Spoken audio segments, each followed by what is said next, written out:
জয় Shriram. M জয় কিচেনে সকল বন্ধুদের স্বাগত জানাই। আজকে আমার রেসিপি এঁচড় ফ্রাই। আসুন ভিডিওটা শুরু করি। আমি এঁচড়টা কেটে নেব।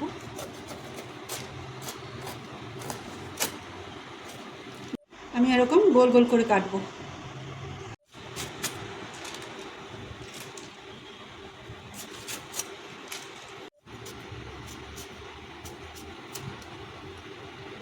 হলুদ জলে ভিজাচ্ছি। আমি এই মাটিটা ফেলে দেবো আর এরকম বড় বড় করে কেটে নিয়েছি। আমি শুকনো খোলায় মশলা ভেজে নেব। এলাচ, দারচিনি, লবঙ্গ, জিরে, গোলমরিচ, খুব সামান্য জয়িত্রী আর 3টে শুকনো লঙ্কা।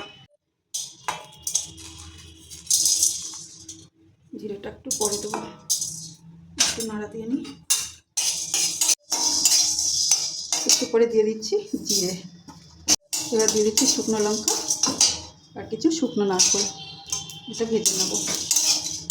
ভেজে নিয়েছি, এবার এটা ঠান্ডা করে গুঁড়ো করে নেব। আলু ভেজে নেব। আমি সামান্য লবণ, খুব সামান্য হলুদ দিয়ে আলুটা ভেজে নিচ্ছি। আলু ভাজা হয়ে গেছে, আমি সব তুলে নিচ্ছি। ওই তেলে আমি এঁচড়গুলো ভেজে নেব।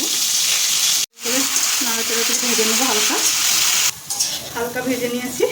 এবার আমি এটা ভেজে নেব। ওই কড়াতে আমি দিয়ে দিচ্ছি তেল। তেলটা একটু গরম হতে দেবো। তেল গরম হয়ে গেছে, এবার আমি দিয়ে দিচ্ছি পেঁয়াজ কুচি। এখানে দুটো বড় পেঁয়াজ কুচি আছে। কিছুক্ষণ নাড়াচাড়া পর দিয়ে দিচ্ছি চেরা লঙ্কা। এটা একটু নাড়াচাড়া করে নেব। সামান্য নাড়াচাড়ার পর দিয়ে দিচ্ছি পুদিনা পাতা আর ধনে পাতা কুচি। দুটোই শুকিয়ে গেছে বন্ধুরা, আপনারা চাইলে তাজা পাতা দিয়ে দেবেন।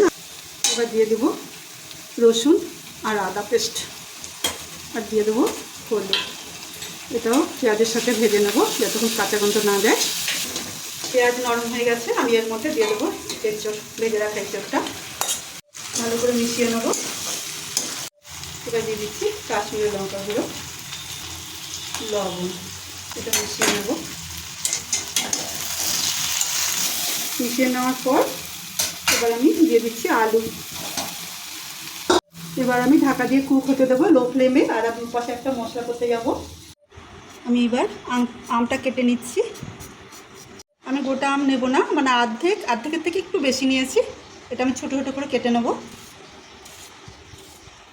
জারে আমের টুকরো দিয়েছি, এর মধ্যে আমি পাউডার দুধ দিয়ে দিচ্ছি 3 চামচ মতো। আমি ব্লেন্ড করে নেব।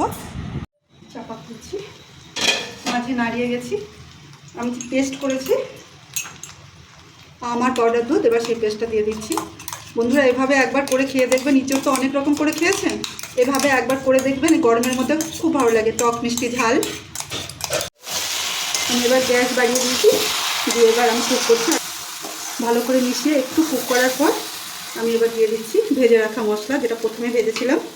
দিয়ে দিচ্ছি ধনে গুঁড়ো, দিয়ে দিচ্ছি একটু কারি পাতা আর দিয়ে দিচ্ছি একটু মশলা ধোয়া জল।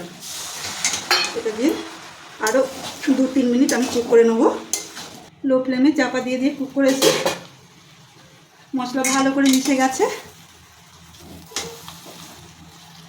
এবার আমি দিয়ে দেবো অল্প জল। সবজিটা একটু মাখা মাখা হবে।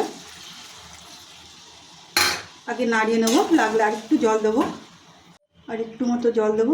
এবার আমি চাপা দিয়ে মিডিয়াম ফ্লেমে কুক করব। বেশ কিছু সময় ধরে আমি কুক করেছি, মাঝে মাঝে এসে নাড়িয়ে দিয়েছি। এবার শেষে দিয়ে দেবো কাঁচা লঙ্কা চেরা আর ধনে পাতা। এটা দিয়ে নেড়ে আবার কিছুক্ষণ চাপা দিয়ে 2 মিনিট মতন কুক করে নেব। আজকের রেসিপি ভালো লাগলে লাইক করুন, শেয়ার করুন, সাবস্ক্রাইব করুন। সবাই ভালো থাকুন, সুস্থ থাকুন। আবার আসবো নতুন একটা ভিডিও নিয়ে। Thanks for watching.